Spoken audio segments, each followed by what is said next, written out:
What's going on, you guys, and welcome back to the channel, where I obviously have a bit of explaining to do. Because, as you've probably noticed, despite my best efforts to remain uh, present and active on the channel, um, my usual stream of content in front of the camera, like so, has drastically been cut down. Um, this is because over the last, I don't know, let's call it 7 or 8 months, I've been hard at work re-editing all of my books and working to get our Amazon store page up and running again. Um, this is a project that I have talked about doing many times over the years. Likewise, it's a project that I have procrastinated doing many times over the years, and typically treated as something more of a future project or a someday project, if you will. Um, but let me just kind of explain where my headspace has been lately with this. So, the end of September, my grandparents had their big annual um, garage sale where I typically have my books out. And this ended up to be quite the mixed bag of emotions for me. On one hand, I was feeling things like frustration, disappointment, and embarrassment because I knew that there were things, obvious things, wrong with them, and that they just weren't the, the quality that I knew they could be. On the other hand, I'm listening to my grandpa talk about them to people, and I'm listening to the excitement and enthusiasm in his voice, and I'm watching my inventory gradually shrink because of it, and I start to feel a little bit sad. It just hits me out of nowhere like a ton of bricks that, like, wow, this is it. After these are gone, there's not going to be any more for the foreseeable future. And, what a waste it would be of everybody's collective talents that it took to piece these things together and turn them into something tangible. And I guess the biggest realization I had is that while our current project Salvation is on hiatus like it is, I, for lack of a better way to put it, ran out of excuses. So I guess here we are.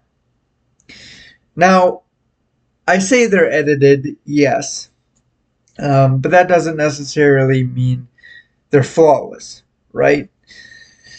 In fact, I would be utterly shocked if they were, actually.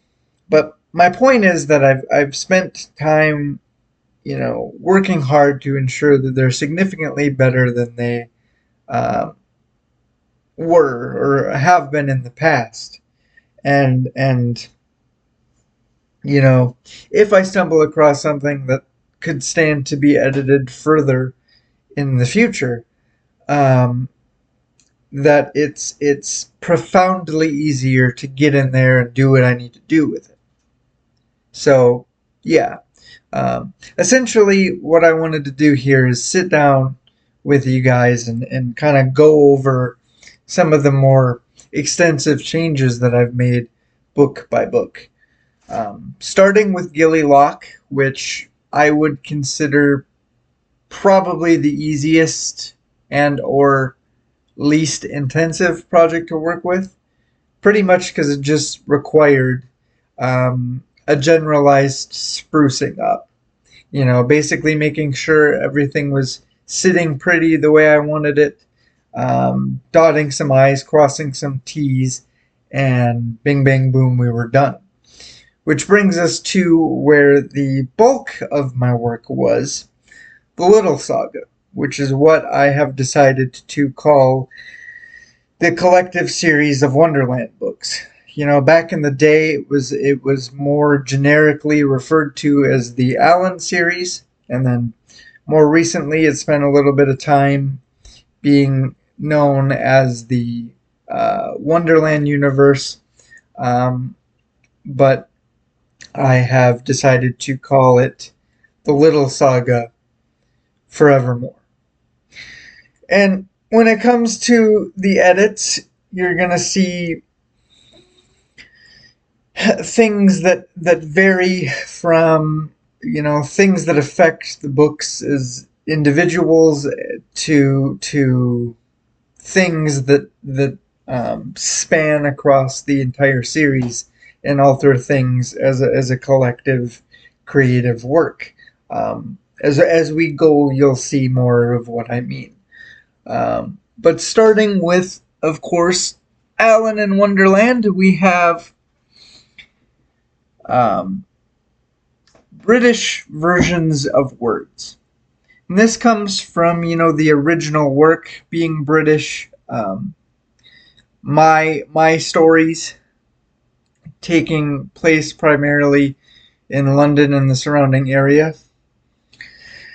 And I just figured, it would be a nice little bit of detail, and add a little bit of extra immersion to the overall experience.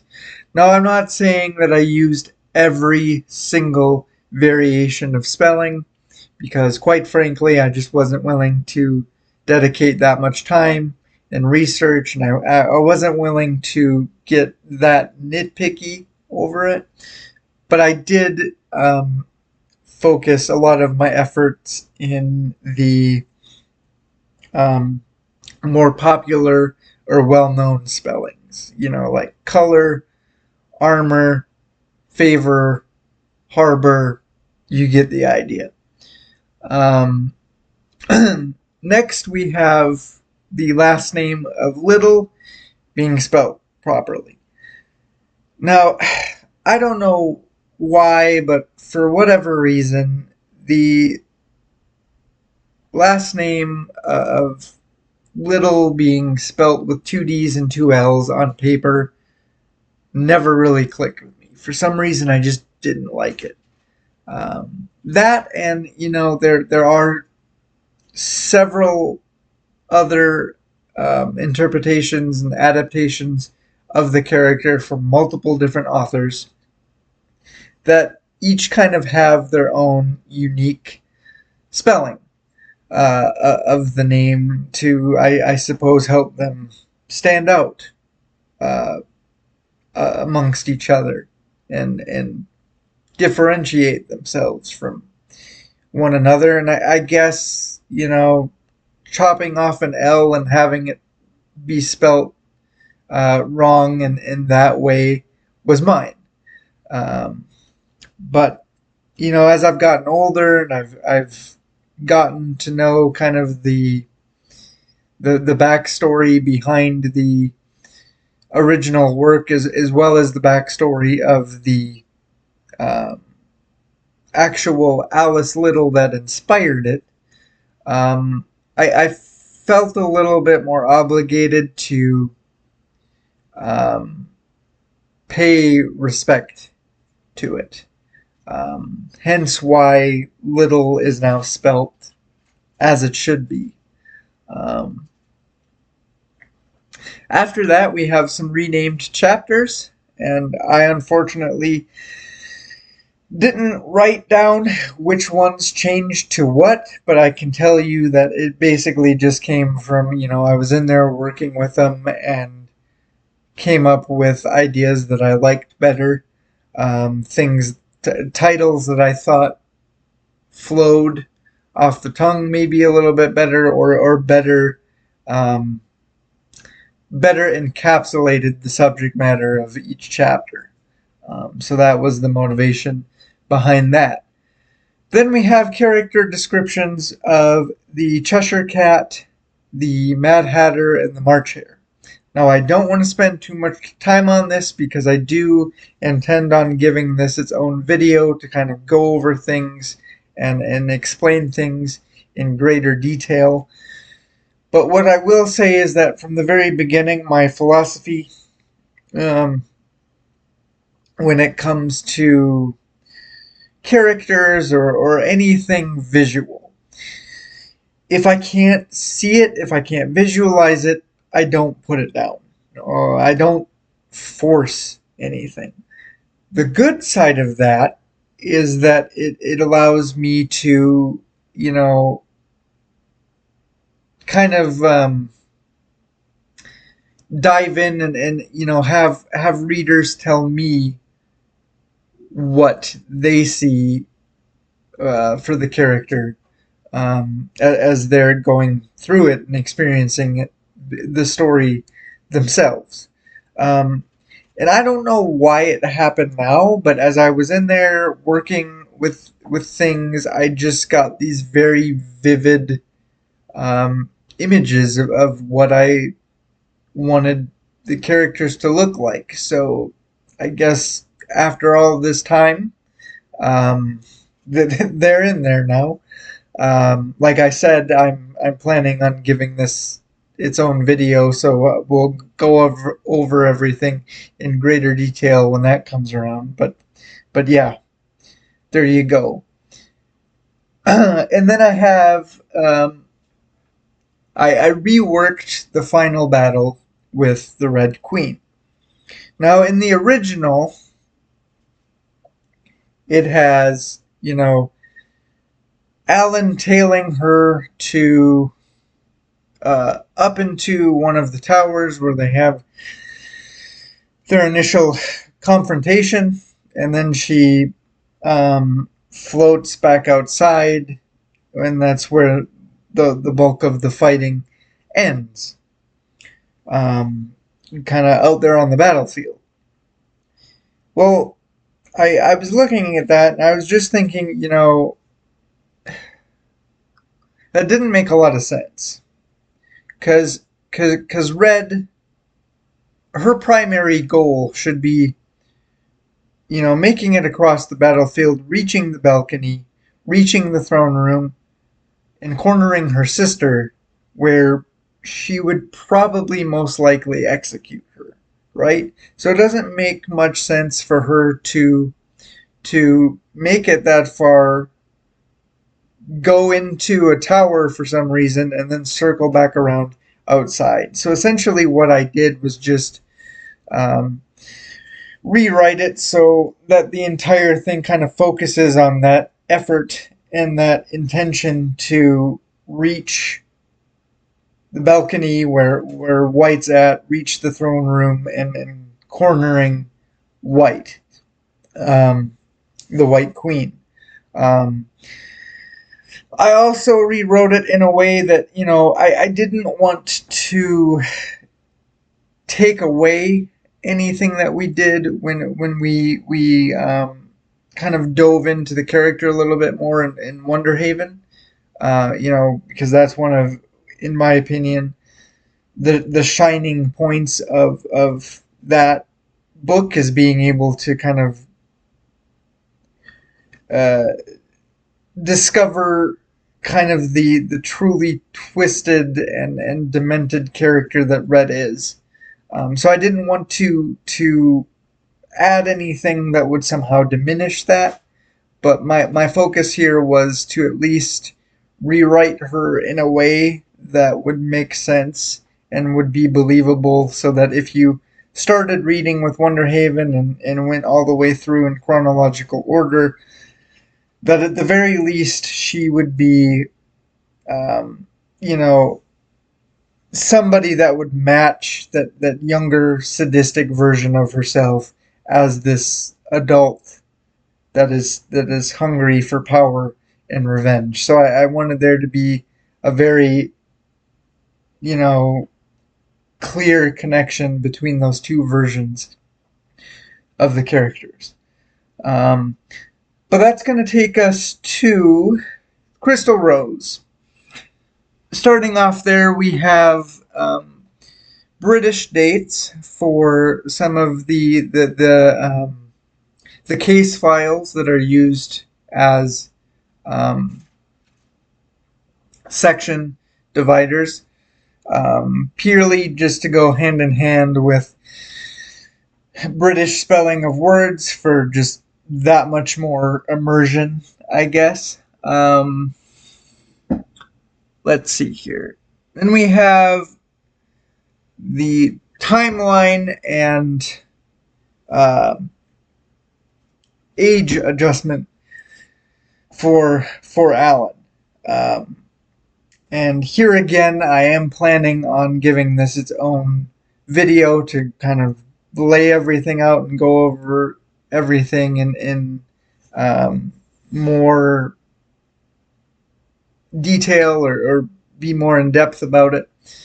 But what I will say here is that because of basically creating an origin story the way we did for Alice in Wonderhaven, doing that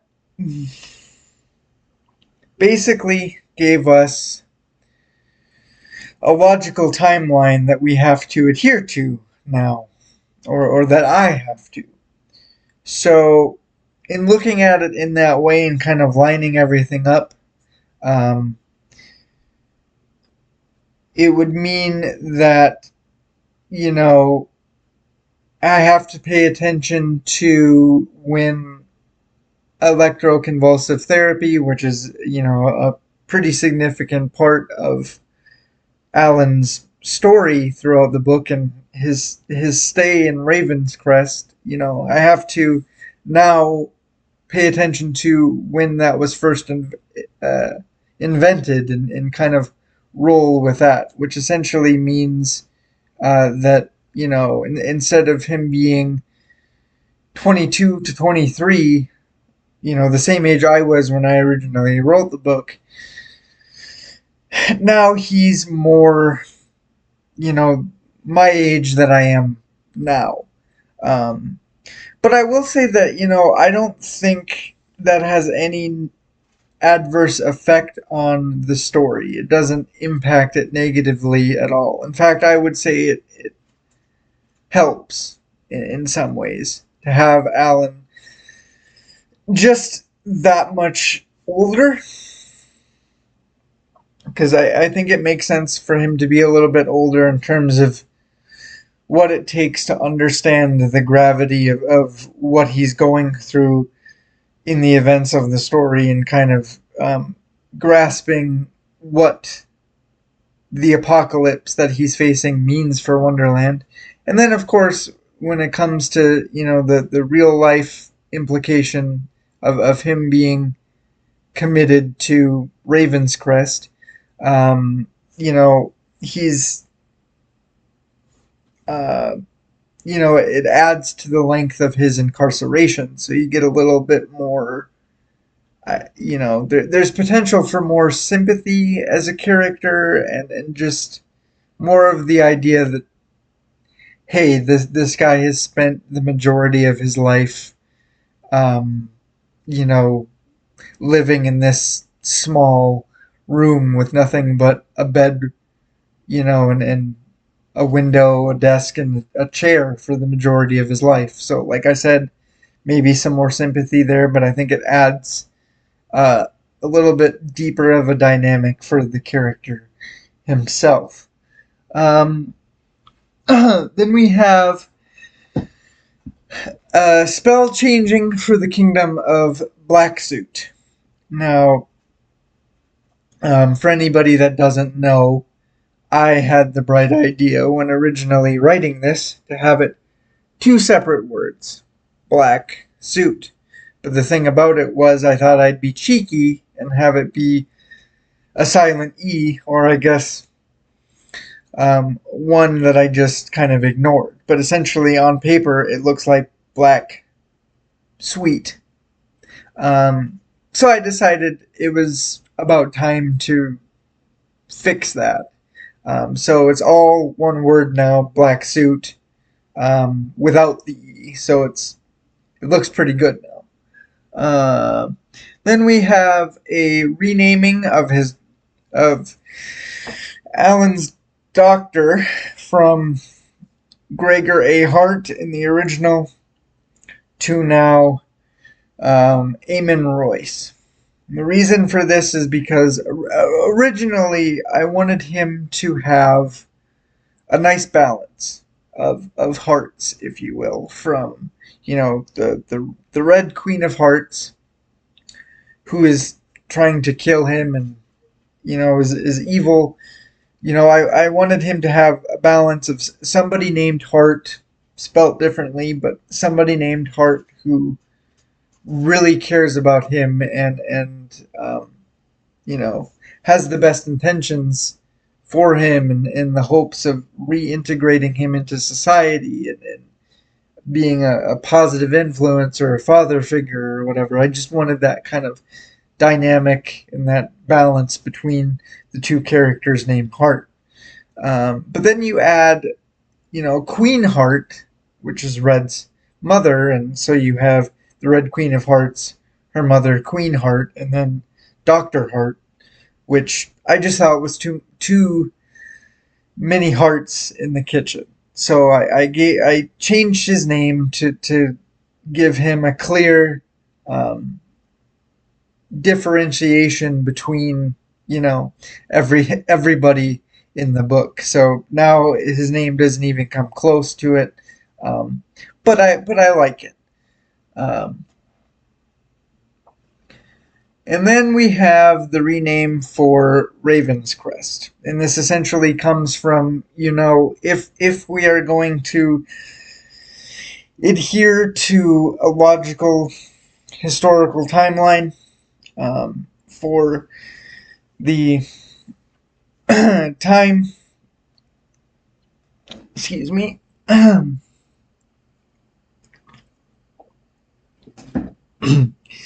for the time that these books are now taking place. Again, I will get into that in greater detail in its own video. But Raven's Crest Mental Health Facility just came across as too modern and didn't really fit the time period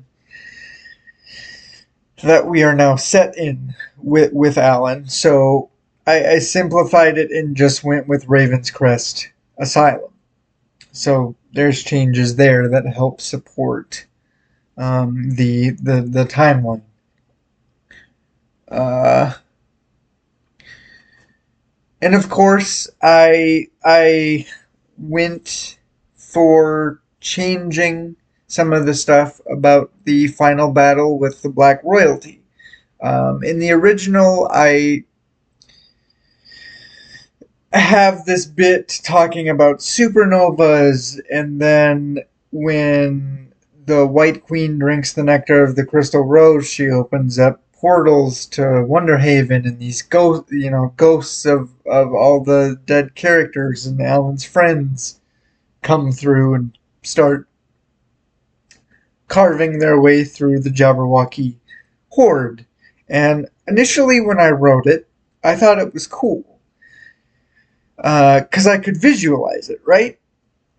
And I took very clear inspiration from the one scene from Return of the King where the ghosts just kind of glide over everybody and massacre the bad guys, right? And like I said, at the time that I wrote it, I thought it was cool.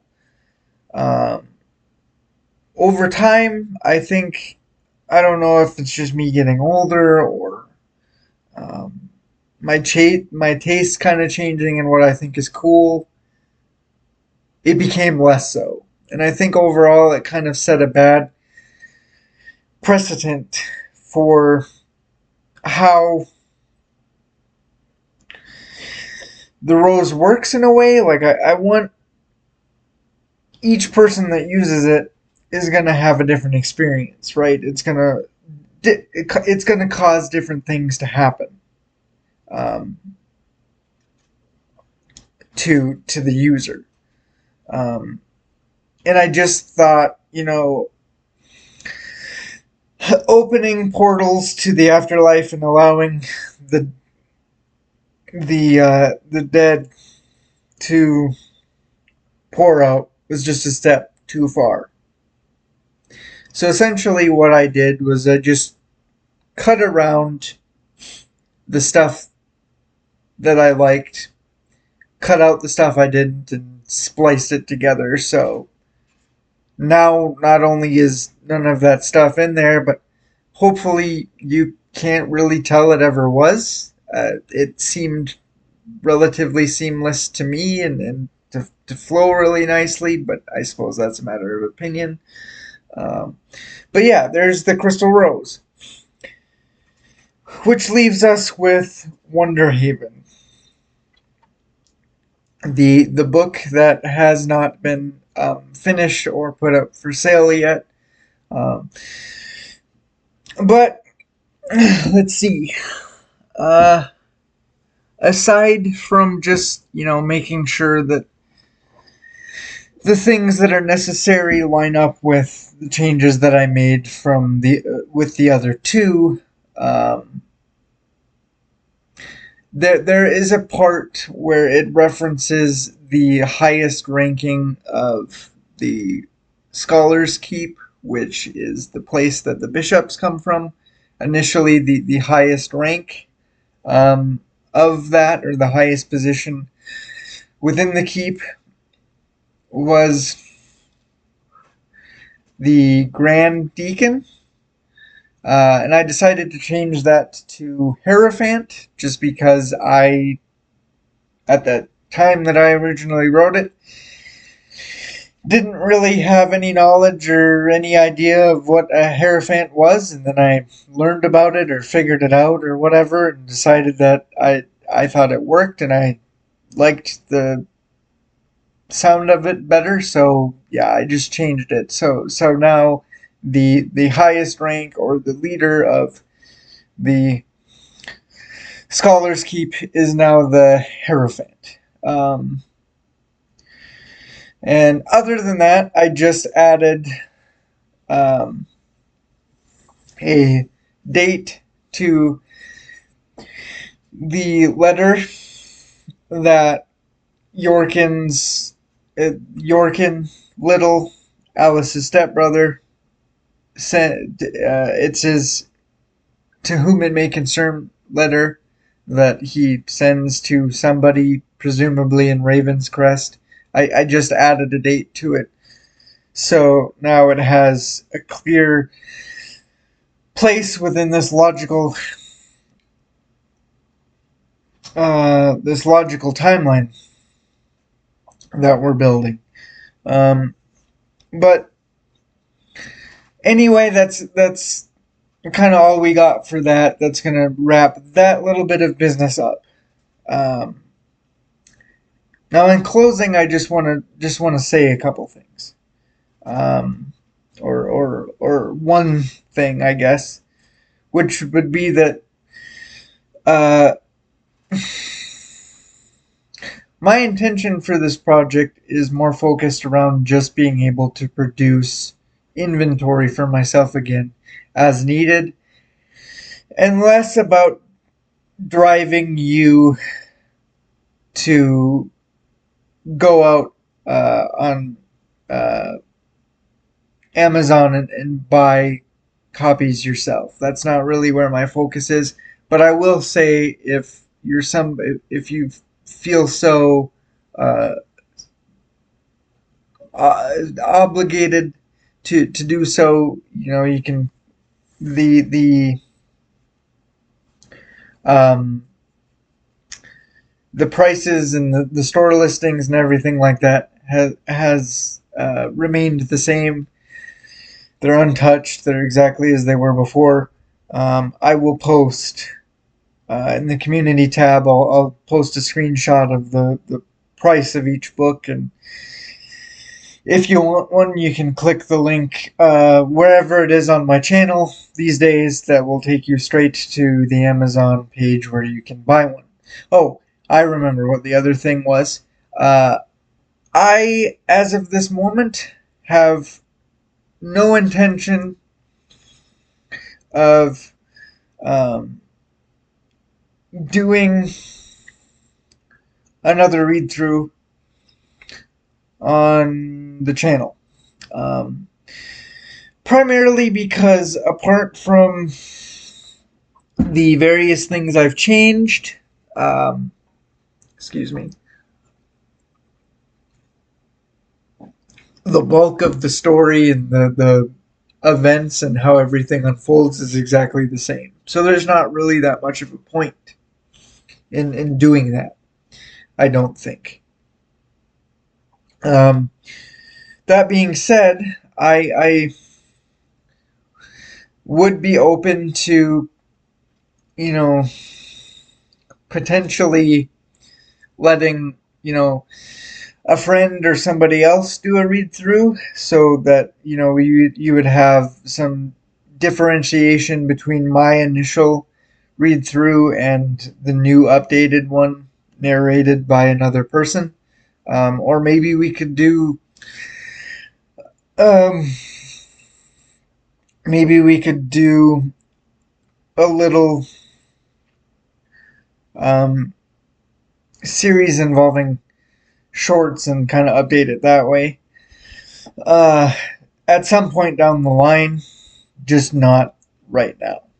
So, with that, guys, I will wrap this video up here. Um, and until next time, take care of yourselves, and we will see you in the next video. And thanks for watching.